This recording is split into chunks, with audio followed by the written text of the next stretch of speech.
I was just we were just talking about JT's beautiful child before this started, and I was like, man, she's so cute, I would eat her up. And then I stopped myself and I was like, man, maybe I should give some context to this. Maybe it's like culturally insensitive. He was like, nah, we do the same thing in the States and so on, which reminded me of like a small story of this uncle who lives in the Balkans. A friend of mine actually went to visit his cousins, which live in Germany, and they're kind of like Germanized or whatever to an extent.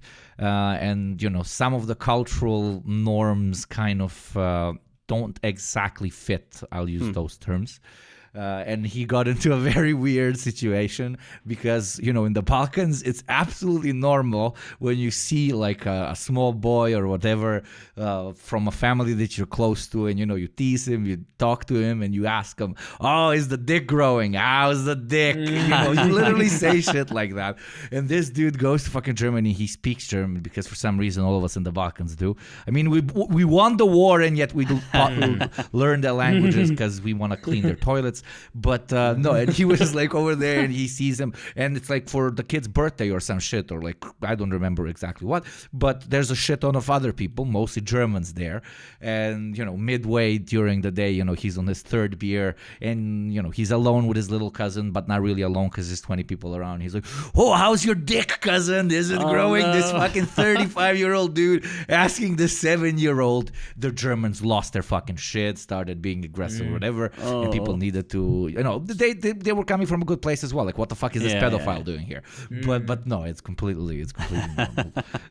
That and the international one that I think exists in all countries. When somebody's told, they ask him, "Do you play basketball?" That is how's the weather biggest up first there? world pet peeve. Oh yeah, fucking cut. Yeah, that's not one we have in the States. Speaking of pedophilia, here's a segue for you. Tell us about some of your experience. Yeah. I remember when I was way younger, what I used to do when I want to. Like, are you sure you want to say this on the podcast? No, don't worry. What I used to want, I would want to improve my English, right? So I had like an open Skype account, or I don't remember, one of the, either Skype or the other one, the green, I don't remember his name. ICQ? I don't fucking remember. Anyways, people know what I'm talking about. I used to have like an open profile because I would want whoever so I can chat with them. So as I'm doing this as like a fucking 8-year-old basically. Because I want to learn English, improve my English. A little bit older than 8, I guess. Maybe like more like 10. And I remember there would be these fucking people who would see, because you have your age there, right? And there'd be these fucking weirdos who would come in asking you it's exactly, it's as bad as you imagine it. And I had like a strangely like pragmatic, like tit for tat thing in my head where I was like, you know what? This guy actually wants to speak and he wants to talk with me a lot. So I'm actually improving my English, right? and he's getting to speak to a kid if he wants. Fair trade. Oh my god, I did that for I think I did that for months. And then afterwards I was like, this is just getting weird. Go on.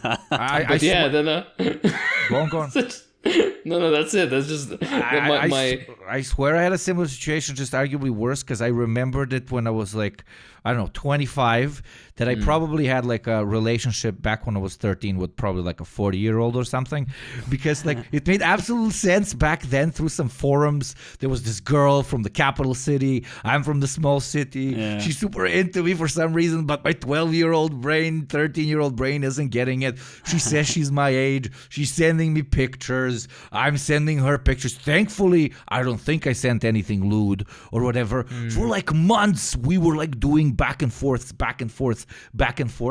And she was like extremely cute or whatever, which makes me think like when I became an adult, Jesus Christ, like I got catfished real fucking hard.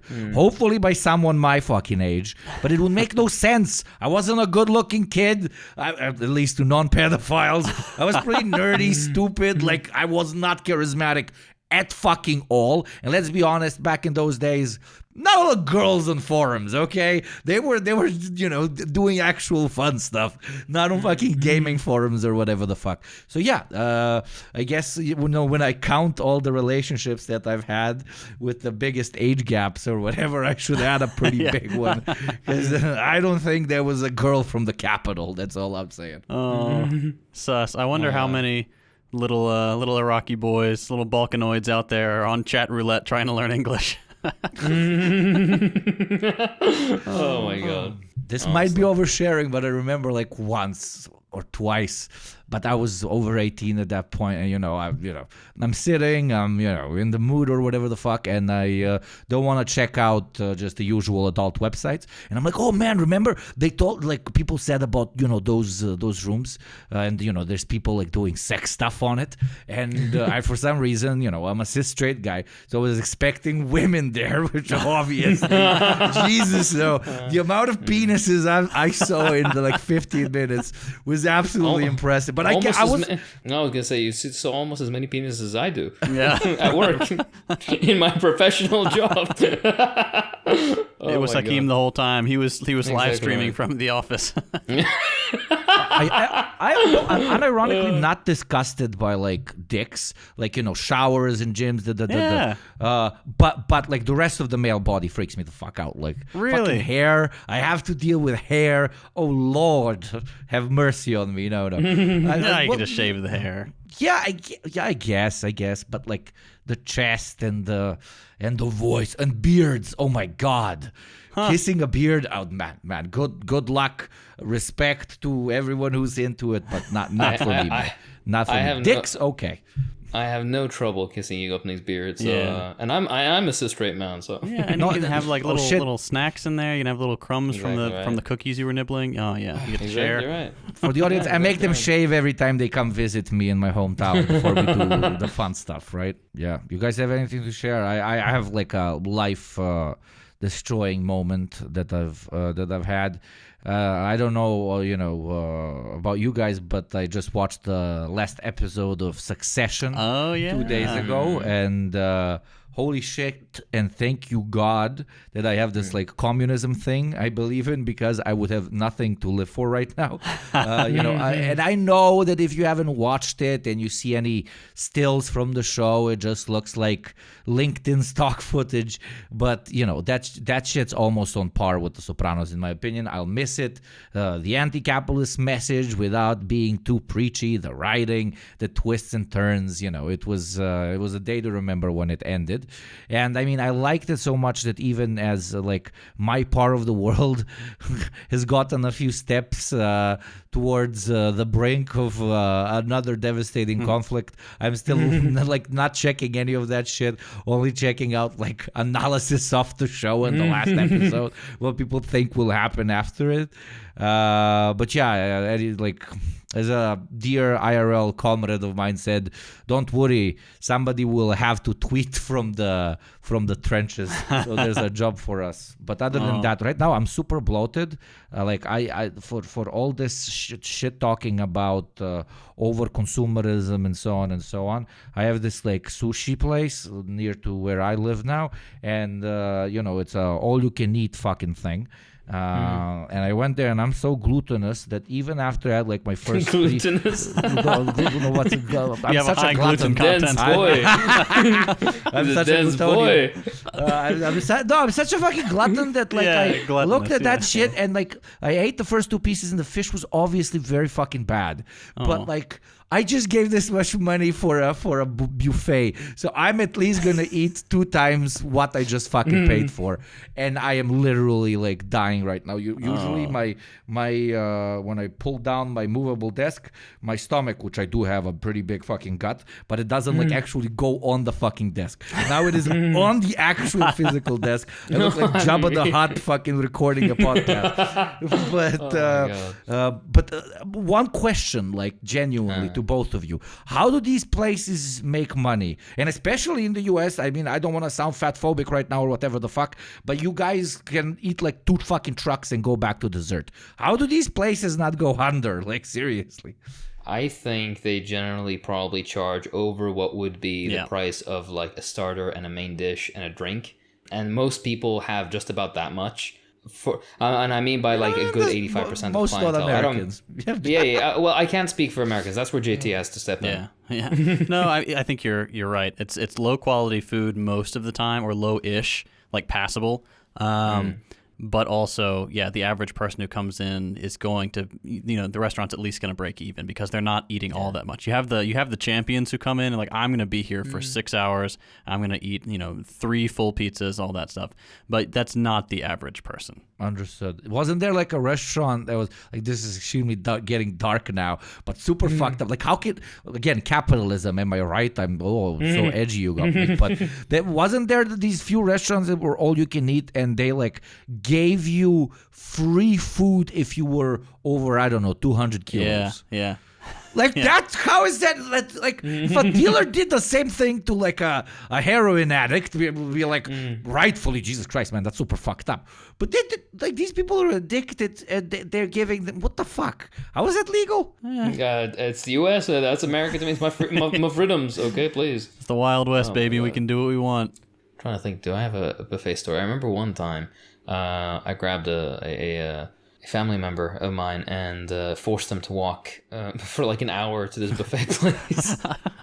And then we finally get there. And it's supposed to be, it's like, oh, you have the a la carte, or whatever the fuck it's called. Like you can order from the menu, you can go get the buffet. And we're like, we'll do the buffet. I remember it was like, I don't know, it was a certain price. And I, being the, like... trying to factor in exactly how I could get the most worth out of this place. I was like, okay, we have to eat this amount of food for us to break even. And I was, that day I felt like I wanted them to go under. I didn't want to just break even. So it got to the point, and I don't eat a lot actually generally, but I guess after the fucking trek, the hike that we took, I remember at the end the waitress kept coming around trying to pull the menus away from us. I'm like, no, fucking because you ordered them in. It's a regular menu, but you ordered it in to the desk, to the table. But and afterwards I had the best coconut ice cream of my life. Coconut ice cream, huh? I've never had that. How good is your memory, mate? Like, you remember what you had after you went to some random buffet, probably, 3 years ago? You remember the type of ice cream you had afterwards? 3 years. Have you 3 years? This is 4 years ago. It was 4 years. It's February 17th. They should, you're making that up. They should dissect that fucking brain. That is impressive. No. The only reason I remember the actual date is because I had some free time then. That's so sad. I gotta jot this one down. I'm going to cry. That is sad. That didn't come out. I didn't intend for it to come out. That's so sad.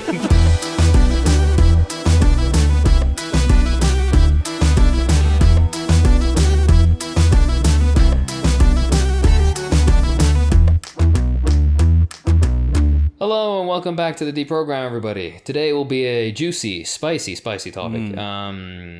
Everybody knows that we're the Authoritarian redfash tanky podcast. Yeah. Exactly right. And as a result, we need to break into this topic a bit and see what we can break into the. What is that fucking nut called? Is it a walnut? The one with that looks like a brain. Is that a walnut? I don't eat nuts. I know peanuts. Jesus Christ. You were saying yesterday. You don't fucking... We've been over... I think it's a walnut. Let's go with walnut. Walnut. Hold on. All tankies are stupid. Yeah. We need to break into this fucking walnut. All right. Is that... Wait. What? There's in a nutshell. That's what you were going for? Oh. Yeah. I was like, walnut, nutshell, the thing. What? The shit, the kernel inside is what I want to fucking get to. Okay, that makes more sense. Anyways, we would like to thank all our patrons who we couldn't actually do the show without. So thank you everybody who supports us. This allows us the free time to actually do this. Please do go check out the merch and First Thought, all that kind of stuff. We'll go over this later. Let's start with the proper introduction, okay? Today's discussion will be mostly about the term tanky or tanky discourse, and then maybe we'll touch on authoritarianism and the concept of it if we have the time. Otherwise, it will be a different episode. To start, okay, and this is a general, I guess, TLDR. If you don't want to listen any further than this is all you need to know. The term tanky and calling people tankies, all this stuff, it's a joke. All right, it's a meme, a goof, and a gaff. All right, it isn't something real. Fugazi. I fucking love that scene. Sorry, yeah. It's not real. It exists only online. It's usually said by people who aren't leftists to begin with. It's usually used as a way of shutting down discourse before it begins. It's the best way I can parallel it is the way conservatives use woke.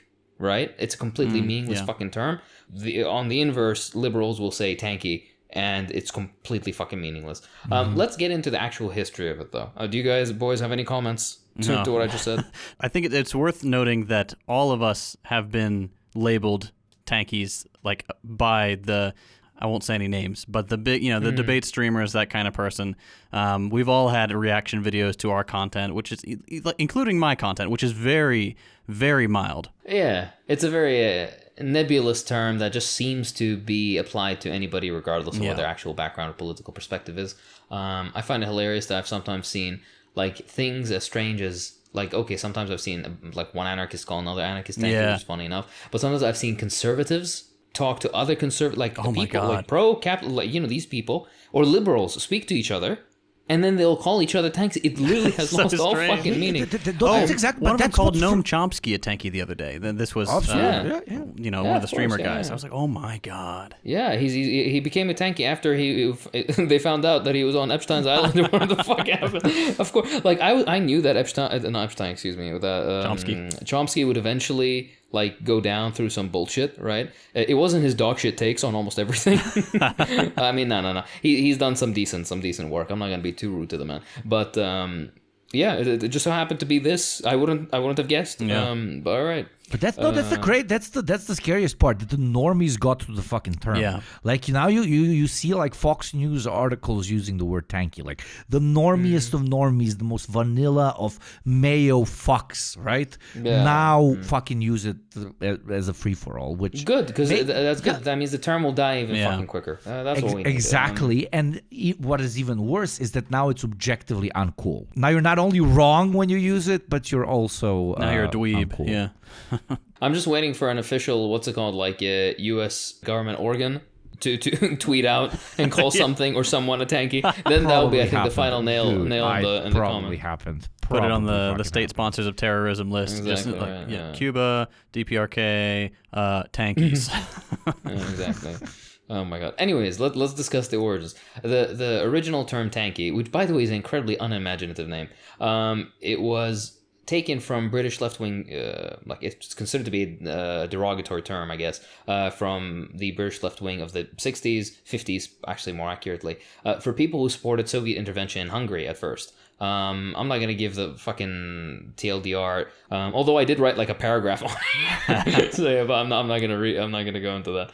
Anyways, so nowadays, because the Soviet Union is no longer here, and tanks aren't rolling into Budapest or Prague, I mean, NATO ones are, but that's the conversation for another time. So we won't... And the free capitalist Russian ones, and the free capitalist Ukrainian ones, you see. Exactly right. Exactly. Well, after we kicked out the Soviets, there's no tanks anymore. Sorry, I still remember, what was it called? It was the Red Dragon thing. It was a huge NATO exercise across Europe that basically none of the Europeans wanted. And people would go out and throw like rocks and stuff at NATO vehicles passing by, and then it became in several, particularly Central European, I think some of the Eastern European NATO members, it became illegal to go. You could be arrested and sent to prison for vocalizing that you don't want NATO there by coming up with signs of protesting or throwing shit at the vehicles and whatnot, which is, of course, only the most democratic of...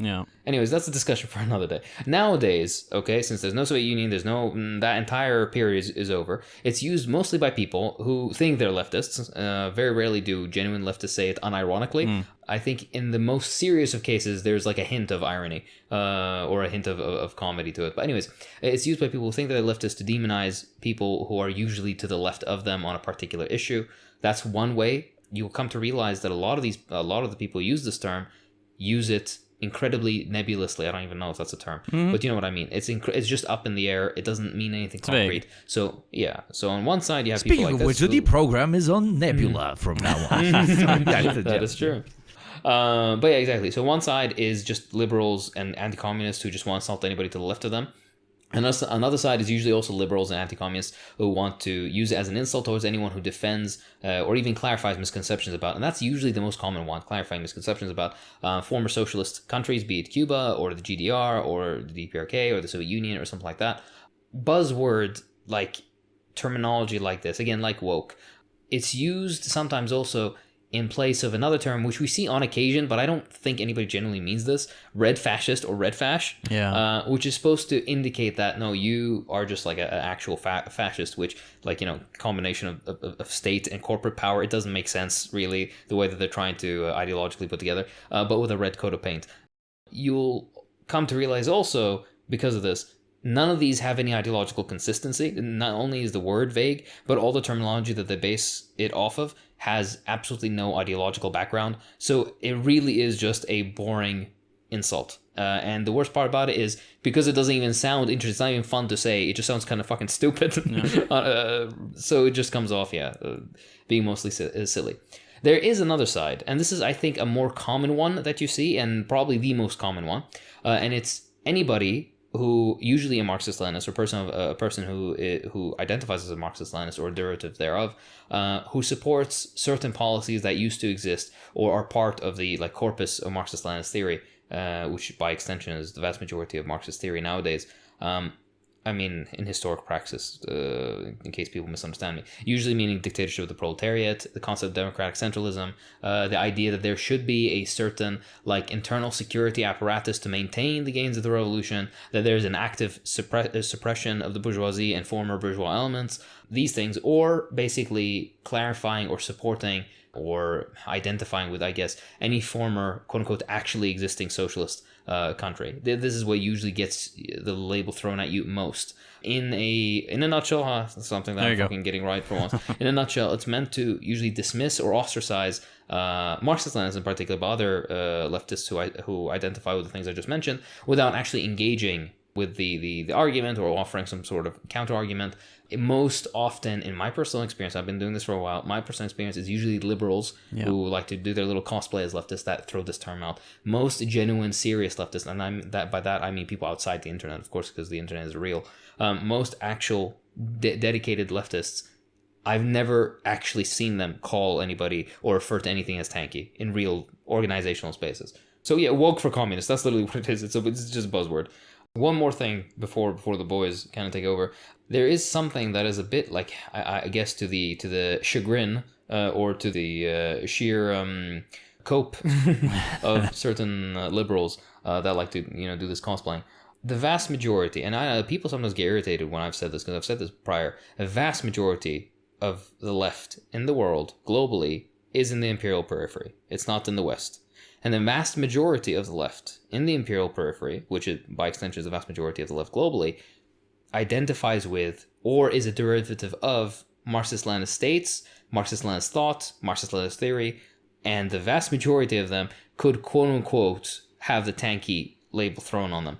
And this is problematic not because I'm not trying to be like, see, like, this is where most of... That's not what I'm trying to say. What I'm trying to say is the fact that the vast majority of leftists, usually brown and black leftists, in the imperial periphery would be referred to as such by mostly white Western quote-unquote leftists, it just makes it seem like, the only people who are so-called non-tanky, the only people who have this, the correct line happens to be in the Western left, usually white and usually in the West. Yeah. And it seems a little bit infantilizing and Eurocentric. Massively. To have that perspective, and this is something that always is missing from the conversation.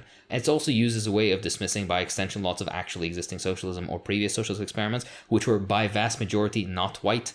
And again, it kind of leads into this Eurocentrism that has been a problem in the left, particularly in Marxism, since its inception, really, and only since the 60s, 70s has it slowly started being dealt with, and even then, not really. Yeah, all movements which are defined as tanky and then in extension defined as having to one extent or another bastardized the socialist idea in one way or another happens to always be in places which the one calling people tanky aren't from places which those people who are calling other people tankies consider civilized, etc., etc. It's got an element of infantilization there, but it's more importantly got a big element of just this supremacist idea that no matter what we do, be it an uprising, be it a revolution, be it a protest, be it a riot, be it any sort of aspect of social upheaval, when it's done west of Berlin, it is done right. Yeah. If anybody west of Berlin rises up or whatever the fuck, that means that things have gone so bad and the people deserve to rise up and do this or that. If anybody west of Berlin burns a cop car, burns a building, blows some shit up, it is always, from one perspective or another, justified, because hey, the civilized guy would never do anything super fucked up. The person from a civilized democratic country has to have had something massively wrong done to them for them to actually want to revolt, and therefore big revolutions and so on, and in our case large socialist movements that very often participate in very violent upheaval, be it the German communist parties or the French ones or the British ones, are very rarely defined as tankies, because again, as Hakim beautifully put, they don't come from, the infantilized, degenerate Orient, which just by being as uncivilized as it is, can never truly propose the Marxian idea over to the world. It is the imperial core whose destiny it is to bring forward this complex and advanced idea first, and then spread it to the masses of the uneducated vermin of the periphery. If the periphery ever thinks of doing it on their own, well, they de facto are wrong. And tanky is just a more modern, more commonly used term, at least in this kind of category, in this kind of direction, that encapsulates that perfectly. Yeah, I think it's very much like a main character syndrome kind of thing, especially in places like the United States, where we do see ourselves as, like you've said in the past, the U.S. is the main game, everything else is DLC. And I think a lot of Americans do kind of internalize that worldview. Like here in the States, which we've never had a successful socialist movement here. I think it is the height of arrogance to think that Americans can dictate what real socialism looks like. Like we've never, ever even come close. Like the best we had was trying to vote in a socialist, Eugene Debs, and he got, an appreciable number of votes, almost 1 million votes, but that's still nothing. It doesn't hold a candle to the other candidates. So we don't have any experience with real uprisings or things like that. I think it is very ironic, I guess, offensive in a way, to see the loudest voices in the online space being these pockets, these insulated pockets of white, quote-unquote, leftists, social democrats most of the time, who say, you're all doing it wrong. They'll point the finger at China or Cuba, for example, countries that have proud socialist histories, that are living these experiments and doing the best they can for their people. And then you've got dudes sitting in gaming chairs being like, these guys are tankies. These guys, they're doing it all wrong. I would do it differently. It's like, wow, just unbelievable arrogance. And the pinnacle of it, and what makes it even worse, is that these people tend to be the least well read about these topics. Oh, yeah. When you dig deep into it, they know next to fucking nothing. I'll give an example. I won't name this particular person, but he's big in this silly space online. And by the way, again, just to reiterate, the internet isn't real. The fact that you see these people on Twitter or whatnot, literally, it's not that. Please go into an actual organizational space, agitate, educate. Or when you enter into tanky propaganda, spaces, don't listen to this fucking redfash cunt. Yeah. Yeah, but when you actually go do that, you never see this. But anyways, one of these gems, the other day, I remember somebody sent me a clip of them reading some text. Somebody asked him a question in his chat, and it was like, have you been seeing something about Kosovo and Bosnia? And he's like, Kosovo and Bosnia, what's that? This dude who's been streaming for years, pretending to have the answers about all things, and particularly being the leftist spokesman, absolute clown. And he has to go out of his way to be like, what the fuck is Bosnia and Kosovo? Not only is it like the largest NATO intervention in Europe that took place in those, like, you dumb fuck. And yeah, anyways, these tend to be the people, and it's incredibly disappointing. But we'll get into this a little bit more.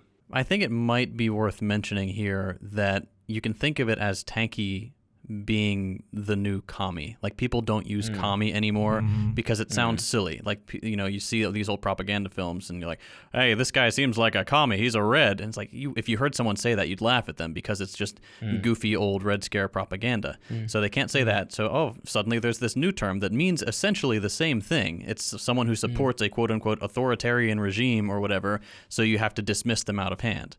So it's you know, the same way it was used back in like the 50s, the term tanky is used by liberals who have adopted a radical aesthetic because they realize at some level that liberals are cringe, but when push comes to shove, they still parrot the State Department line. It's just anti-communism repackaged for the terminally online. Brilliant point. Because when you say commie, when you say something about the communist idea and so on, especially online, let's be honest, you will get a shit ton of negative feedback, which is basically a shit ton of trolling and a shit ton of either shit ton of trolling or people like explaining to you why you are objectively wrong.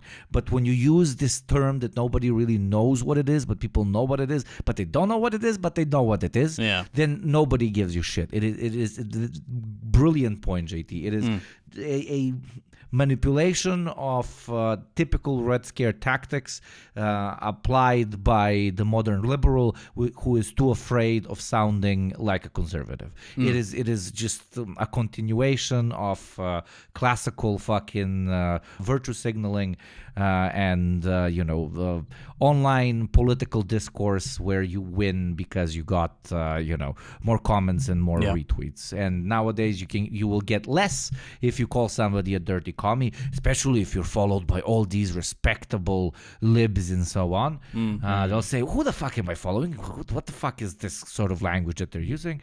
But instead of that, use tanky, use Russian bot, use this or that, Winnie the Pooh, Chinese Chimpiling guy, and you and your liberal buddies will all click retweet. Yep. Very good point. I haven't thought of that. Very good point. Another thing that is like with tanky being overused to like a point of absurdity, there's another general usage which is a caricature. This person doesn't exist, but it's used to supposedly label somebody who uncritically supports everything a current or former socialist nation did or does. These people don't exist. This doesn't add. One example that sometimes is used is the joke that some people say where they're like, "Oh, Stalin did nothing wrong." This is a meme. It's said online as a joke, usually to piss these type of people off. It's never meant nobody ever sincerely means to say that Stalin did nothing wrong or anything like this. Likewise with Lenin or Mao or whoever else. No one believes this. I don't think I can't. Well, it's about the same. You could say the same thing about anybody, and it would be absurd. But oh, George Washington did nothing wrong. Oh, Charlie Chaplin did nothing wrong. Like, obviously, it's an absurd statement to make because every human being throughout their lifetime does things wrong. They make mistakes, and all that stuff. So it should flies be. The except me, comedy. I'm always right. Except you got correct. Right. The correct take haver over here.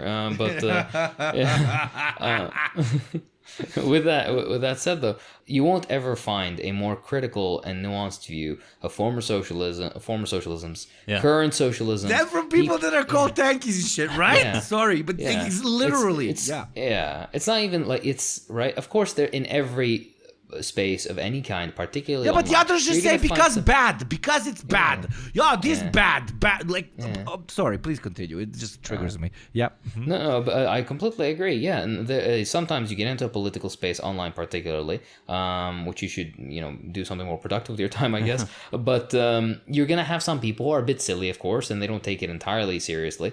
And then you might hear some silly opinions, but that doesn't reflect the actual content of a movement, right? And people will be like, tankies, what are they? There are literally hundreds of millions of Communist Party members. Yeah. Some of them are worldwide. pedophiles. Some of them probably killed their grandma and ate a finger. A lot of them probably eat their own shit. So are we supposed like it's just, my point being is that there's so many, number one, people who, first of all, like, this is a real political trend, so you need to reflect by the general average of this trend, not by people on the extremes in particular, like, I mean, in personal behavior or something like this, right? If you're looking at some fucking 13-year-old on a Reddit thread, that's not particularly representative of a middle, what I'm trying to say is, you shouldn't compare, like, the 13-year-old on some Reddit thread and consider that to be what, for example, Marxism-Leninism is. Instead, you should compare it to, or your reference value should be the general average of this movement, which is usually represented by active participants within the movement, usually in already ruling communist parties. What that means is, like, some, I don't know, bureaucrat that deals with, like, irrigation water or something somewhere in Vietnam. That's the guy. That is the tanky that you're looking for, not the fucking 12-year-old, okay, on some meme page. My point being is this: the actual critical look and nuance that you're looking for, you will most likely find with these people that you're criticizing, which is also a little bit ironic. That doesn't mean that there aren't people who are a little bit silly with it, but you have to learn to kind of be an adult and differentiate between people who are genuinely just being either comedic or trying to stir shit online to get people to troll, like, just to troll a little bit, versus people who are actually serious about their political convictions and do have an argument that they want to put forward, or discussion that they want to have. And we have an episode on this, dear listener. Like, if you want to hear what it sounds like when these dirty tankies do self-crit, when we look back at past experiments and say, okay, this was an excess, or this could have been done better, we have that. And you're not really going to find that elsewhere, especially among the bad faith critics you see on Twitch or on YouTube or whatever. And my favorite part is that episode that JT is talking about. It's like an hour and a half that we had, and we had to cut it short. Yeah, because we could sit there and be talking for hours about this nonsense. That's number one. And number two, again, a good litmus test. And this is my what I always recommend. Whoever you're listening to, if they're particularly if they're particularly dismissive, that's the word I'm looking for, of former socialism or a particular topic like this, ask and actually interrogate what they know, and you'll find that 99 out of 100 times it's going to be just the most superficial high school level, like American high school level anti-communist garbage. It's not going to be anything worthwhile, and that's when you realize that you shouldn't be listening to these people. But yeah, I'd like to just lightly move on to authoritarian discourse, just for a moment. And to quote our favorite authoritarian, GT, have these gentlemen ever seen these nuts? But all right, not to use like truisms that have been repeated 1,000 times over, but revolution is not a dinner party. Okay, we're having fun here on the podcast because this is meant to be just kind of entertain you and maybe educate you a little bit. But when it comes to real political analysis and action upon that analysis that you make, if you have correct theory and you carry it out, then you will have to meet forces that are hell-bent on maintaining their power and killing and maiming and torturing and doing all this to do that, to maintain that the power and privilege and property and whatnot. At some point, you have to realize that if you are serious about going about socialism, as history has proven, you don't just vote it in. We have an entire episode on this, the reform versus revolution thing. You can't just fucking vote it in. I wish that would be my preference if it were possible, but it isn't. And if it isn't possible, then you have to have differing approaches. These approaches can be like the Cuban experience, where they exhausted all legal pathways until then they considered armed struggle, or many other examples that exist throughout history. The point being that at some point there is a clash between the powers that be, the current ruling class, the bourgeoisie, the ones who own the means of production and want to maintain that power and control, and the people who are hoping to try to build a better world. And that's not just a bunch of, blankists, 20 fucking people in a boat somewhere. Usually it is a mass movement of tens of thousands, hundreds of thousands, if not millions of people. In China, hundreds of millions of people were mobilized for revolution. Right? This is not something that happens on a dime. It's not something that you can do with silk gloves. It is not a dinner party. Revolution is serious business. And as a result of this, you're going to have to end up taking what some would deem authoritarian measures. My particular point to people who have a, let's say, a not pragmatic, not philosophical, that's not even the correct term. They're incredibly rigid about their anti-authoritarianism, which fair enough, it's good. I'm happy that you have this approach. It's coming from a good place. But my question to these types, these libertarian communist types, or whoever it may be, why, or even liberals, how would you make your revolution? We've seen what the Vietnamese had to do. We've seen what the Cubans had to do. We've seen what the Soviets had to do. We've seen what the Chinese had to do. We've seen what every single movement on earth has had to do to conquer power, particularly leftist movements. Not one single one, not a single one of these has been able to conquer and maintain state power through just acquiescing and making, concessions and meeting in the middle with the current powers that be. In fact, the ones that have been the most successful have been the ones that have been, quote unquote, the most, quote unquote, authoritarian. Does that mean that this is what I want, that this is the correct act? No, that depends on the time and place and the circumstances. But at the end of the day, and this is the crux of the matter, and this is what proves, I think, my point, even the most, quote unquote, libertarian and anarchist experiments that have existed in our history as the left, even these ones, the most successful of which, the ones that weren't crushed immediately, the ones that didn't evaporate in front of the very first sight of reaction, these ones resorted to so-called authoritarian policies to actually get things done. In Spain, they had prisons for political prisoners. They had a secret police of sorts. They had mandatory conscription. They had labor discipline. Literally every single thing that was criticized, people of this strand criticized the early Soviet government of doing, the Spanish revolutionaries had to eventually resort to the same exact thing. And that's the only thing that managed to keep them alive for the period that they did, but then they eventually collapsed because of other organizational issues. If the boys will allow me my final point, the anti-authoritarianism point is really misplaced, because the real authoritarianism that we see every single day happens under capitalism. Capital forcefully imposes and enforces itself on top of us, on top of all of us, day in and day out. It not only conquers state power in both historically in the imperial core as well as in the imperial periphery through incredibly violent and despicable means, from enslavement to colonialism and whatnot. Not only this, but to maintain power, the amount of barbarity that would have to be carried out, that continues to this day, from things as blatant as, for example, the invasion of Afghanistan and Iraq, like this sort of stuff, to the very benign seeming but still incredibly violent and exploitative forms of unequal exchange and imperialism, neo-colonial setups. All of this is how capitalism maintains itself. Your anti-authoritarianism is in a sense a concession and a granting an easy victory to the real authoritarianism that we face under capitalism every single fucking day. But it's also an incredible privilege to be able to hold those beliefs and engage in this mental masturbation, this political wonkery, because your life will not be affected by the policies that you are espousing. Your life won't be affected by, like, you've got no skin in the game. Like it's not your livelihood that's at risk. You're not the one being crushed under the boot, or all these things. You live in this little isolated little bubble where you can talk about this stuff 8 hours a day on stream. But another thing I wanted to talk about just a little bit is, Hakeem, you mentioned like people will criticize labor camps or the secret police. And guess what? We have those too under capitalism. We don't call them those things. We have far more extensive too. Exactly. We've got plainclothes officers. We've got unmarked police cruisers. We've got the maximum security prisons. We've got labor camps in that we put prisoners to work for 13 cents a day for private capital to manufacture hand sanitizer. Oh, but the Soviets did the same thing, eh?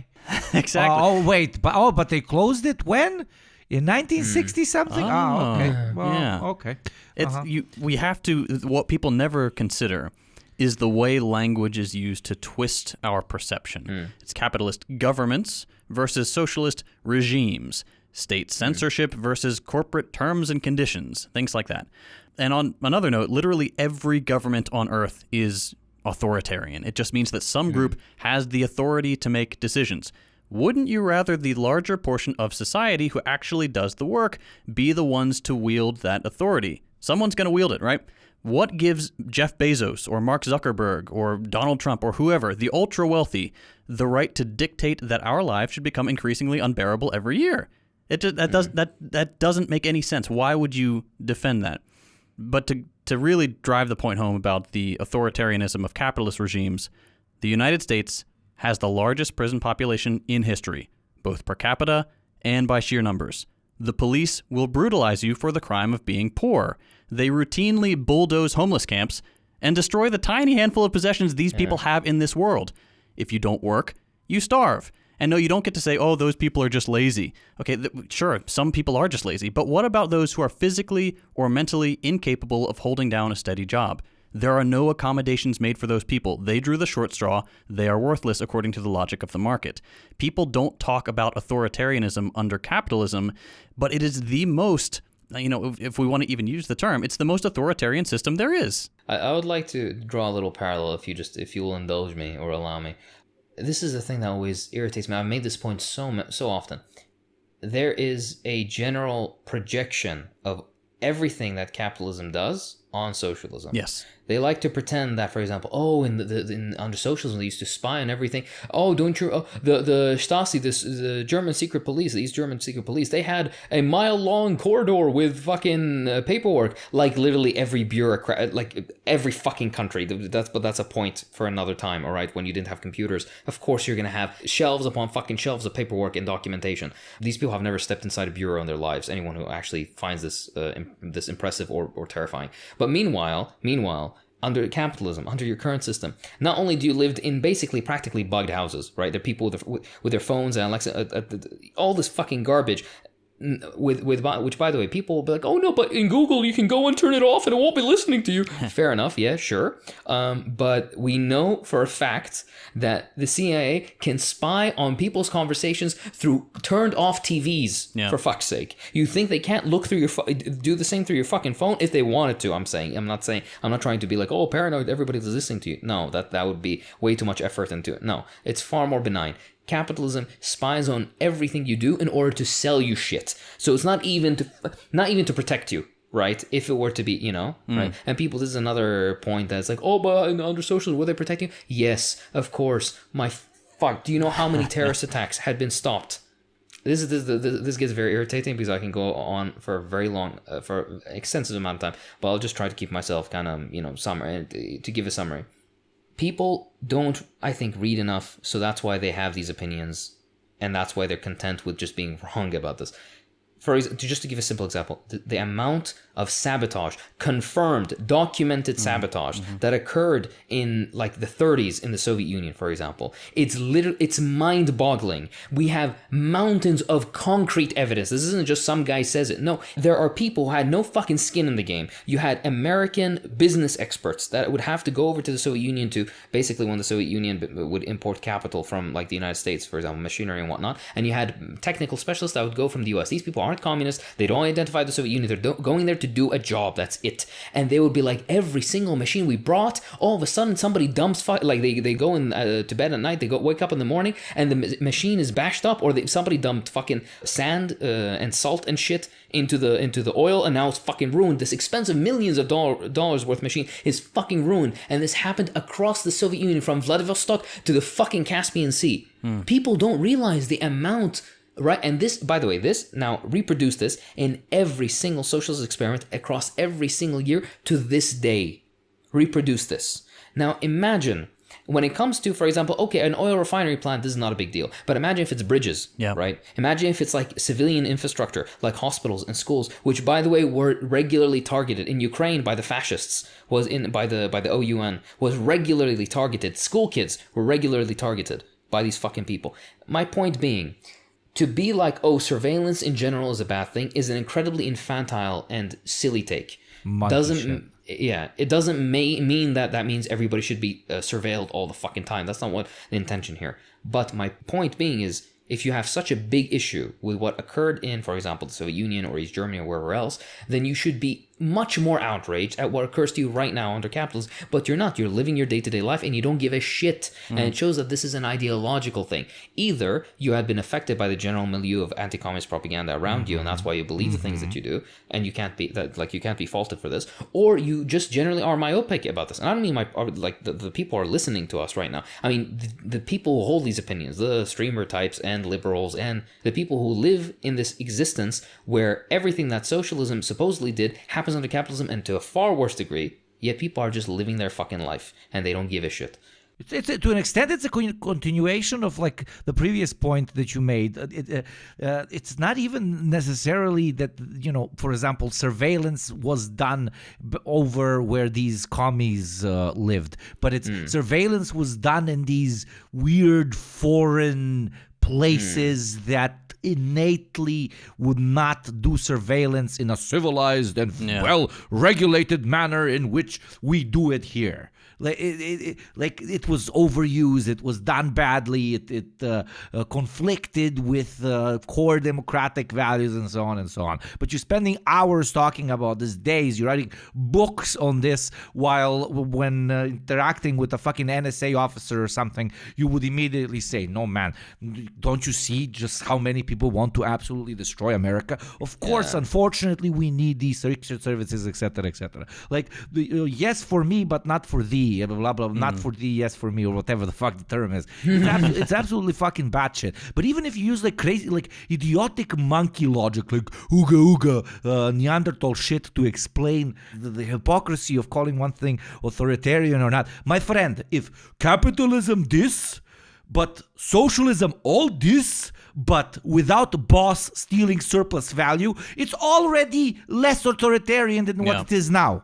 Literally, like, I'm using the most dumb fucking monkey ass fucking way of explaining shit. And it's still less authoritarian. Like, you get one slight, which is not slight, which is extremely fucking important, which is the capitalist class existing in your state, removed from the equation. Almost all, we have historic fucking data. Almost all previous socialist experiments and states have never, ever, ever utilized the power of the state to such a ridiculously fucked up level the way capitalist states have and continue to do to this day. But even if we imagine that they did, but they didn't have fucking capitalists around, respectfully, that's less authoritarian for me. Again, I'm comparing like apples and oranges here, but I guess for some fucking people, they need to be sent a clip where I'm talking to them as if they're fucking gorillas, because I guess they fucking are. I don't know. I would like to add just one thing, because I really agree with you, the monkey brain explanation. Like it definitely I think it hits the spot to make it much easier to understand. But the one thing that a liberal in the wall, I guess, who may be also happening to listen to us right now, if you hear what we're saying and you still feel like, no, but it's still wrong, fair enough, I'll meet you in the middle. Let's for hypothetically let's say, yes, okay, fine, we meet in the middle, this is wrong, all right, how do we overcome it? All right, let's say we'll even get over the question of revolution. Let's just say there is a socialist power and you're in it now. All right, let's ignore how you got there. You're in it now, and you have former disgruntled, people who are associated with the state, members of the bourgeoisie, other potential social classes, depending on what kind of country you're coming from, right? If it's semi-feudal or not, etc. You have all sorts of disgruntled groups that have been shifted out of power that want to return. Not only do they want to return, they're getting funding from other powers much larger than your current country, which has just emerged into this socialist presence, however it may have done so. Not only is these people are getting funding, they're getting guns, they're getting diplomatic aid, they're basically being recognized as some sort of rightful force to political power in your country. Are you just going to keep meeting these people in the middle and try to solve this with diplomacy when they're attacking symbols of the state, let's say? In that case, I mean, they're attacking party offices and they're blowing up bureaus and they're, like this shit, actual terrorist activity. Okay, let's not even say terrorist activity. Let's just say that these people are genuinely existing as a foreign force, completely disconnected from the people who are currently within your new socialist country. How would you go about dealing with this, especially if they're violent? That's my issue. And the thing is, and this is what I believe is the crux of the matter, and I'm sorry I'm gonna sound a little bit condescending to some white Western leftists, but I at some point it has to come. I think there's a lot of privilege that comes from being mostly white in highly industrialized imperial core countries where you've never been at the other end of, let's say, like state repression of that kind, or not even state repression, but having insecurity in the safety situation within your country. I'll give an example, all right? Prior to 2003 in Iraq, there used to be a outlawed political party which was supported by Iran. These people would regularly resort to terrorist activity. Not only would they resort to terrorist activity, they would regularly blow up police stations, they would blow up party headquarters, they would try to blow up bureaus. These people would kill dozens of people with each single attack. When you exist in such circumstances, you'd like to think that it maybe makes some sense to resort to some level of quote-unquote authoritarianism, be it at least, trying to find the cells of these type of people, or trying to see how they recruit, or trying to find out where they get their guns, or trying to find the leaders, or what have you. And of course, this is a two-way street, because the same methods that are used against people who would try to fight against the socialist power, let's say, would be, for example, in a capitalist state that would use the similar methods against, for example, leftist forces. But again, the conversation gets tiring because it really is as simple as one side is right and one side is wrong. Yeah. Okay? If you're in this sphere, one side wants actual, real freedom for people, not the bullshit fucking, the market will decide. It means people will have the right to education. Women will have the right to, for example, not be confined to the home if they don't want to be, or not be forced to only solely fucking work and give up everything that they consider to be part of their identity, as one example. Another example is children will get food at fucking school. They won't go into lunch debt, school lunch fucking debt. There will be education. They won't be fear for going to school and be shot up, for fuck's sake. Medical aid, or just regular access to medications and doctors and healthcare. This is real freedom, concrete freedom, shit that you actually would take for granted if it's gone. One side wants this: an end to homelessness, employment, proper development and care for the environment, industrial growth in a way that works towards the population. One side wants this. The other side wants to use all the repressive powers of the state to maintain profits for an incredibly narrow sliver at the very top, and fuck the planet, fuck regular people, fuck children, put lead in the water. It gets very tiring. The entire conversation it does. But sorry, I rambled a bit. No, that's exactly it. And I think that's what people get a little wrapped around the axle on. It's like, if we do this, that makes us no better than them. It's like, no, you are better than them simply for the fact that your beliefs are for the good of the vast majority of people and opposed to the interest of those who would keep the majority of people down. That is simple arithmetic. You are an adult. You can make this decision and say, you know what? Yeah, one of these is morally superior. You can't say, they all have their merits. No, you make a choice at some point. Suppressing fascism is the morally correct choice. You're not being bankrupt in your fucking... Yeah. You're not defeating your anti-authoritarian tendencies by being... and that's and again, at the end of the day, there should be a framework for all of this. At the end of the day, everybody should be grounded in the theory. You should read, you should study historical socialisms, you should see what they experience. You should read into exactly the issues that your current country faces, how you would go about solving them. And then, only with this extensive study, I think, can you have the right to then maybe say that, hey, you know what, we should take this route.